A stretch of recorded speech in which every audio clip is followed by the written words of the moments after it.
নমস্কার সমস্ত দর্শককে স্বাগত জানাই এবং আজকে আমরা পেয়ে গেছি দাদার অনুগামী হিসেবে পরিচিত এবং পুরুলিয়ার বিজেপি নেতা গৌতম রায়কে। আমরা তার কাছ থেকে আজ কিছু খোলামেলা প্রশ্ন করব তাকে এবং তার কাছ থেকে সেই উত্তর জানার চেষ্টা করব। নমস্কার দাদা, আপনাকে স্বাগত জানাই। নমস্কার। প্রথমে যে বিষয়টা আপনার কাছে জানতে চাইবো যে এক সময় আপনি দাদার অনুগামী হয়ে বিজেপিতে এসেছিলেন এবং বিগত দিনে দেখা গিয়েছিল যে বিজেপির সাংগঠনিক পদ থেকেও আপনাকে সরানো হয়েছিল মাঝখানে কিছুদিন, পরবর্তীতে অবজারভারের দায়িত্ব পান। এই সময় আপনাকে আমরা একটা প্রশ্ন রেখেছিলাম যে দল আপনাকে দায়িত্ব দিল না, আপনার তাতে মনের মধ্যে কি অনুভূতি হচ্ছে। আপনি সেই সময় অফ ক্যামেরা একটা কথা বলেছিলেন যে দাদা মুখ্যমন্ত্রী হোক এটাই সব থেকে বড় পাওনা হবে।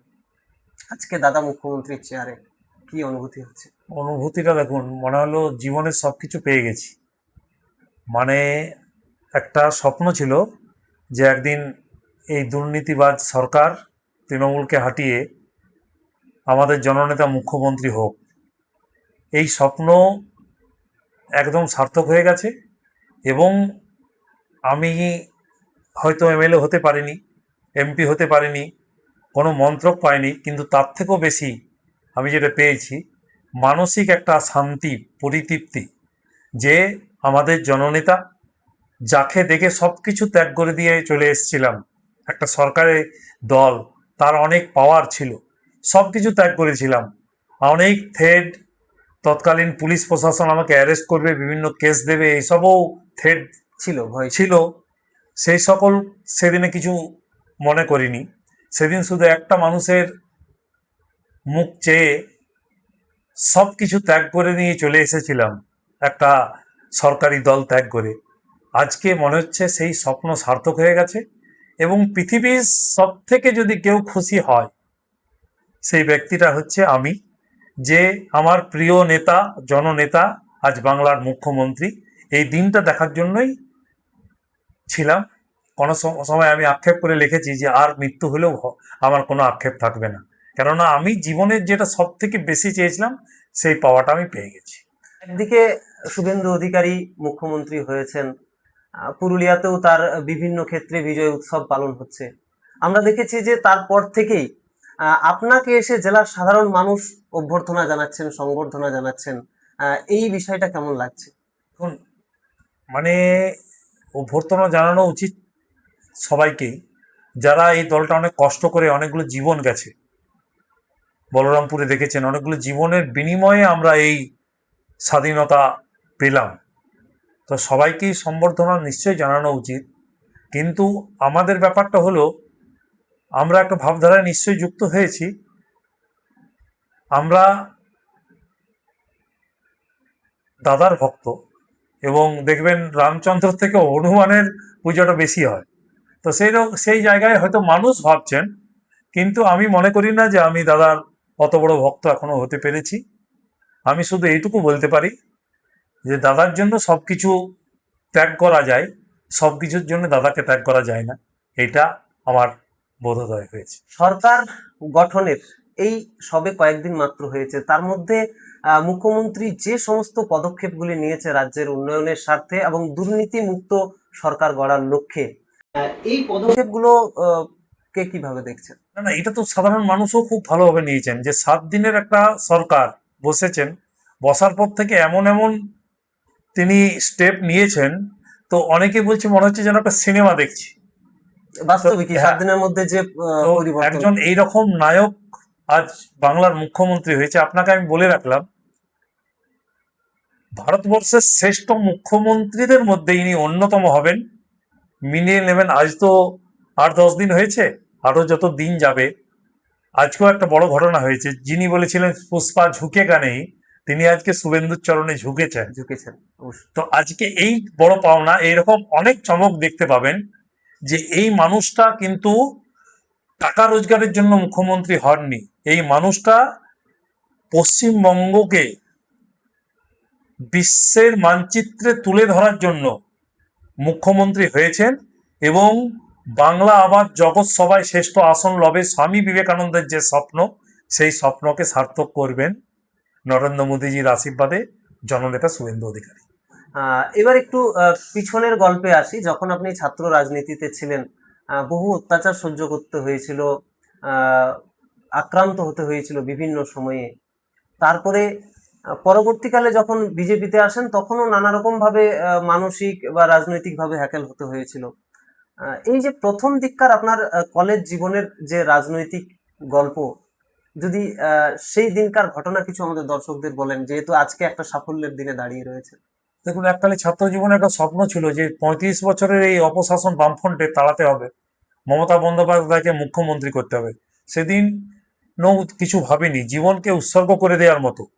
আমার পা 22 টুকরো করে মেরেছে সিআইটিউ আর এসএফআই মিলে। একবার পুঞ্চাতে পুলিশ বন্দুকের বাড় দিয়ে এমন বুকে মেরেছিল, আমার শ্বাসকষ্ট হয়ে আমি আইসিইউ ভর্তি ছিলাম, আইসিইউতে। একবার আপনার বলরামপুরে র্যাপে এমন পিটিয়েছিল যে আমি বাঁচবো কিনা সন্দেহ হয়ে গেছিল। তো এগুলো আমাদের জীবনের বড় ব্যাপার না, আমরা একটা লক্ষ্য নিয়ে সেদিনও এগিয়েছিলাম, আজও আমাদের লক্ষ্যে স্থির ছিলাম যে তৃণমূল যখন নোংরামি করলো, এই তৃণমূলকে হাঁটাতে হবে। সেদিন কিন্তু সব ছিল আমার সঙ্গে সাথে, আমরা সরকারি দলে ছিলাম, ডিএম এসপির থেকে আরম্ভ করে সবার সাথে ওঠা বসা ছিল, কিন্তু একটা অন্যায়ের প্রতিবাদ করে সেদিন কিন্তু তৃণমূল পরিত্যাগ করেছিলাম।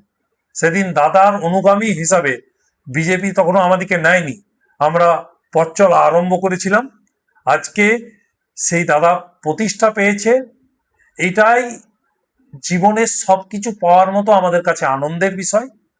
এবং মানুষের কাজ হবে, এই জননেতা দেখবেন সত্যিকার সোনার বাংলা যে আমরা গড়বার প্রতিশ্রুতি দিয়েছিলাম, সেই সোনার বাংলা পশ্চিমবঙ্গ হতে চলেছে।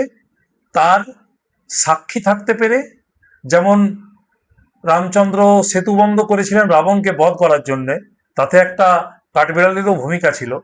তো এই অপশাসন থেকে মুক্ত করার জন্য কাঠবিড়ালির ভূমিকায় যে আমরা ছিলাম, এইটা আমাদের অহংকার, এটা আমাদের অলংকার, এটা আমাদের গর্ব। এইটুকু আপনাদের আমি বলতে পারি। বিভিন্ন দলের রাজনৈতিক নেতারা অনেক সময় বলেছেন যে গৌতম রায় তৃণমূল কংগ্রেসও করে না, বিজেপিও করে না, তিনি দাদার অনুগামী। এইটা কতটা সত্যি? না না, দেখুন, ভালো লাগা তো কিছু থাকে, মানে সেই অনেকেই বলেন ভালো যে লাগার দাদা থেকে দাদা দাদার যেখানে অনুগামী তো শুধু নয়, দিদিকে মুখ্যমন্ত্রী করার জন্য তখন আমার লড়াই ছিল, মৃত্যুর সঙ্গে জীবন দিয়ে লড়াই করেছি। তার পরিবর্তে যারা বলছে সেই তুলনায় কিছু পায়নি, পরবর্তীকালে যারা তৃণমূলে এসেছে তারা অনেক কিছু করে নিয়েছে। তো সেই সব কথা থাক। তারপরে এই লোকটার নেতৃত্বে ভেবেছিলাম যে সত্যি একদিন বাংলার কিছু হতে পারে, এত নাইস লিডার, তার নেতৃত্বে আমি যুব সভাপতি ছিলাম জেলায়।